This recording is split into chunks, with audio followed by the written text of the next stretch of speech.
ఈ ప్రజలకు కోట్లాది మంది దాహార్తిని తీర్చే ఈ యొక్క చెరువులను శ్రీమంతులుగా గొప్ప వ్యక్తులుగా ఉన్న వాళ్ళు వాటి పక్కనే ఫామ్ హౌజుల పేరు నిర్మించుకొని వాళ్ళ డ్రైనేజ్ కాలువలు తీసుకెళ్ళి గండిపేటలో కలిపినారు.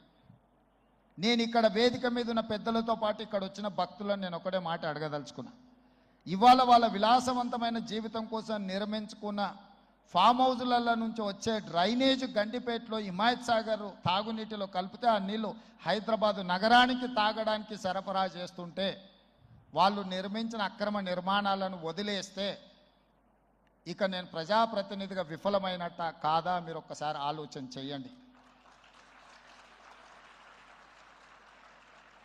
అందుకే ఒత్తిడి వచ్చినా మిత్రులకు ఫామ్ హౌజులు ఉన్నా